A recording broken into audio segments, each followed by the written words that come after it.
So, can we talk a little bit about relationship goals? You know that movie with the fine ass Kelly Rowland. You thought I was gonna say the other one. He fine too, but he not as fine as her. She could get it. Meanwhile, let us have a little bit of a conversation. But first, the intro.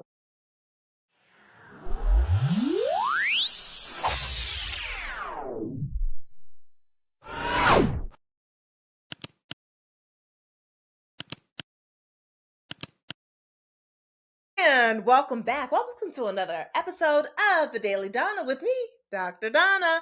We are talking about that movie, Relationship Goals. Did you see it? Go ahead and before you even really get into my thoughts, my opinion, as a licensed therapist, that's a relationship therapist to be exact.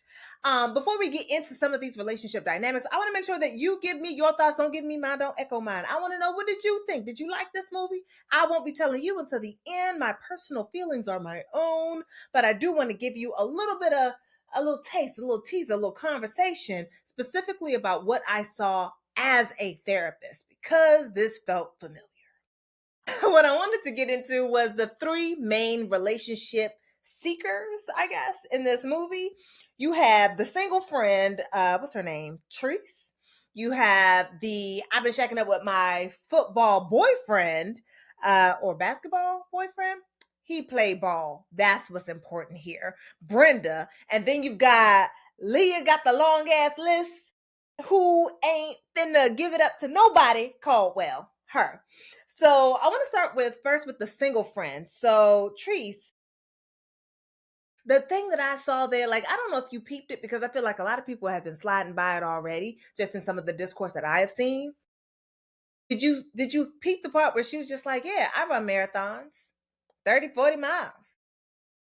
I don't know how long a marathon lasts, so I mean, don't get me lying. But that sounds like it sounded like she didn't know what it was. And the dude that she was attempting to date picked up on it. And for me, it brought me to the question of how many of you are lying about who you are in order to date somebody? Because she was willing to pour herself into the mold of who he desired in order for her to be partnered with him. And I'm like, I just want to make sure I say it plain. And my husband, he reminded me about this thing earlier. He was just like, look, ain't that what you talk about with some of your friends? I'm not going to say which friends. I don't want nobody upset with me. But the idea here is that if you start off your relationship pretending to be something that you're not, to be someone who is into running marathons, because baby, I'm not running unless somebody is chasing me.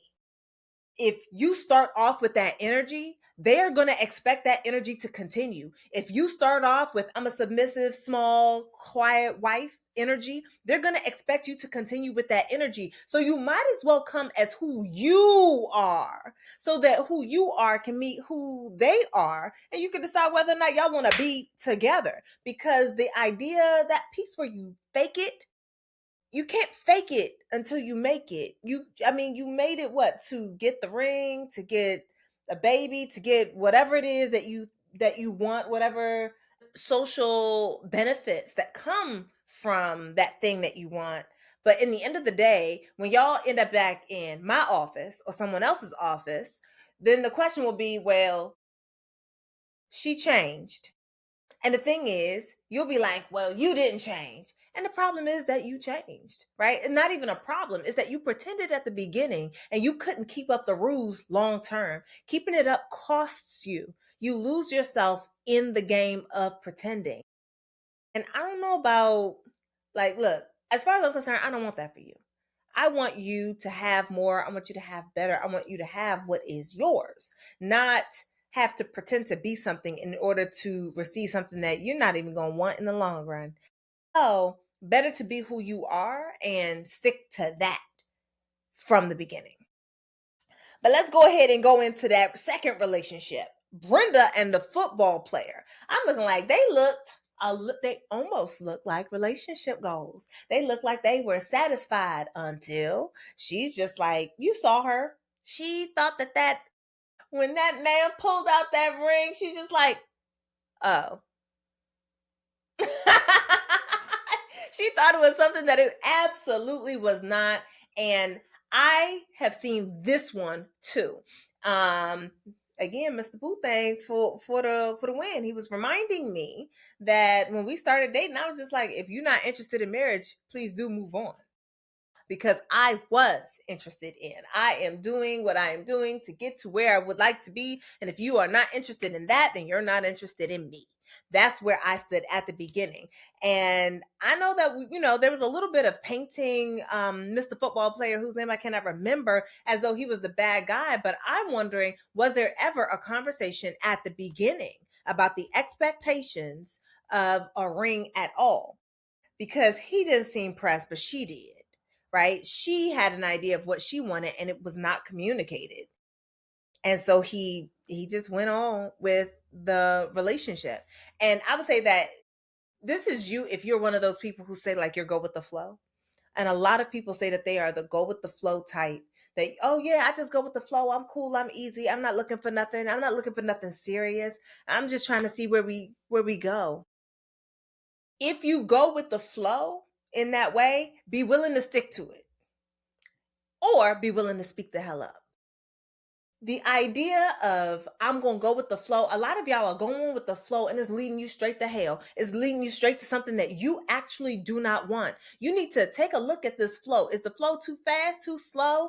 Is it too wide, too deep? Is it going somewhere that you are not ready to go? Some of y'all are so busy with trying to play this part of being someone who doesn't care and who's easy breezy and is willing to just go with the flow, that you end up in these long-term relationship with someone who is flowing as far and as fast away from marriage as they could possibly get. They are not interested, they're not marriage minded, but you are.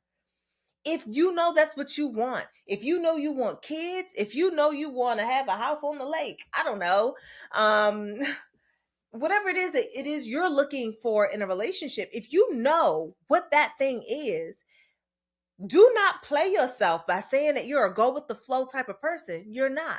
You're a person who knows exactly what they want, and there's nothing wrong with that. Communicate it. If they want what you want, awesome. Now y'all can move forward together. If they don't, leave them where they are and move on. You will find somebody else. Because, well, how do I know? Because you're cute. I can see. I got 2 eyes. 4.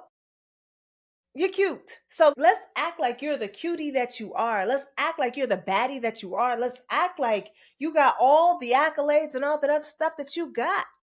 And know that you will find someone else who's already on your page. Because that go with the flow thing, please, it should have been left in 2007. Should have left it actually with Tony Braxton. Let it go, let it flow, let it flow, let it flow.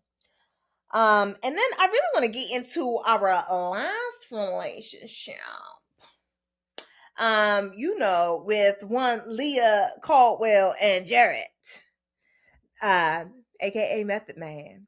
I mean, there was some method in this thing. Looking at that relationship, my goodness. So if you've watched the movie, then you know a little something. This is a return to where was. And Leah was being led by grief. And I think that that's one of those emotions that obviously no one wants to experience it. And at the same time, when there is grief present, it is up to us to give it space and to give it room. She's running so far from grief that it means that she can't have a good relationship with almost anyone around her because she's trying to keep arm's length to protect herself and to protect her heart. And I think that compounds for me when you also talk about what it means to have to deal with the grief of a betrayal from someone that you was feeling.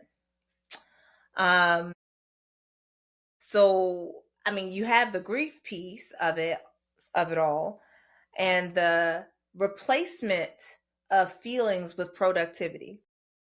Somebody, I know that's one of y'all right now. You are a person who will be as productive as hell in order to avoid feeling any of your feelings.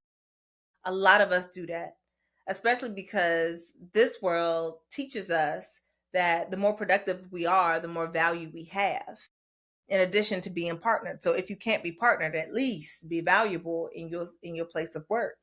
And so a lot of us, we turn to work in our in our times of grief so that we can avoid the feelings and so that we can still have a sense of self-esteem, so that we can have a sense of worth in ourselves. But where it came to Leah and Jared, I don't know. I felt like I didn't see the kind of conversations that I needed to see in order for them to be like, yeah, let's get back together. I'm looking like that. Look like reminiscing. And reminiscing is a horrible thing to build a new relationship off of. It means that you don't address what actually happened, why it happened, how you've both changed, and ask to see the proof of change through action. But taking somebody's word for it and then just seeing what's what. I'm like, I think that that's cute. I don't think it's practical.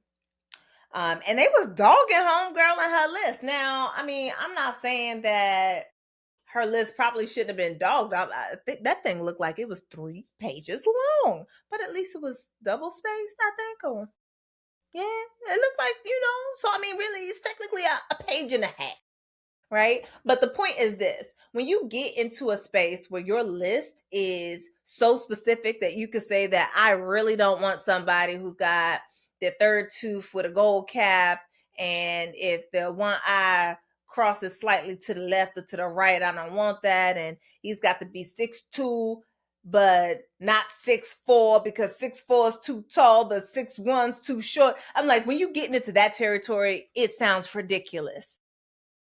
Treating people like they are an item off your grocery list is unkind, number one. You think that it means that you know what you want, but if you don't know why you want, then no, you don't. A lot of us are saying that we want a man or a woman that's a man that's 6 feet tall, makes 6 figures. Da, da, da, da, da. Do you want that? Do you need that? Or is that just something that you have heard so often that you felt like it was supposed to make it onto your list? When you create your list, I know that they say throw the list away. Me and another therapist, we both do not agree. Do not throw the list away, but make sure that the list is grounded in something. That something should be your values. That something should be in what you know about yourself. That something should include information like sitting back and considering, what is it that you imagine for your life with a partner? Take a moment to dream about it, to daydream and consider, how do you want to feel in your body when you're with this person? Consider those things, and what type of values, what type of person would they need to be to help bring that out more within you? Because having a list that is disconnected from the future that you envision, having a list that is disconnected from how you would like to feel when you are in their presence and when they are in yours, then then that list don't mean anything. At this point, it's something that you created because the girlies on TikTok said so, as opposed to something that is based off what you know about you. And a lot of people are creating a bunch of stuff that is completely disconnected from who they are. Self-concept builds self-esteem, gives you the opportunity to act in alignment. Know who you are, like who you are, and use it to make sure that you are aligned in the next thing that you do.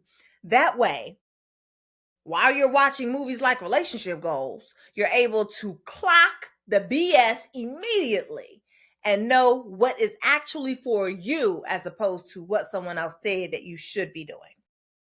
Now, as to my personal feelings about this movie, look, on a scale of 0 to 10, 10 being like this is the best thing I've ever seen, I watched it. It was a movie. I finished it, saw the whole thing from the rooter to the tutor. I feel like the people have spoken. Granted, it's not a lot of reviews just yet, but it definitely is hovering at 25% on that Rotten Tomatoes score. It's rotten. For me, I'd say that I give it a strong pass D, like a 6 out of 10, right? Like you didn't fail that class, but you was close. At some point, I was just like, is this movie over yet? Like, Like, please tell me how much time we have left because it was dragging just a little bit, just for me. I recognize there's somebody out here, you love that movie. You think that's your new thing. You a love movie with black people, and I do too. Especially that I got to watch this movie on Black Love Day, and now it's Valentine's Day. I'm feeling great about that, and it wasn't.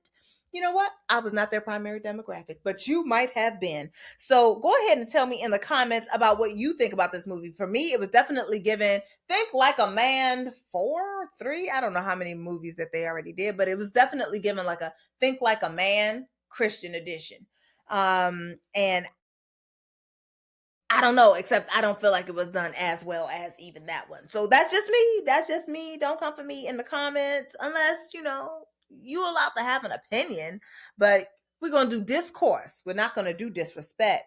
So go ahead, tell me in the comments what you thought about this movie. Let me know where you are and what lessons are you taking from this movie that you might apply to your own love life and to your own relationship goals. Now, if you also want more help with relationship goals, I created a relationships goals guide. And when I say relationships, I don't mean romantic. I mean all the relationships. So you can know what it was, what it is, and what you want it to be so that you can have better conversations and more aligned communication. You can see all the links to all the stuff in the comments below. I will see you tomorrow for another conversation with me, Dr. Donna, for the Daily Donna, where we have conversations with a therapeutic edge. All right. Bye.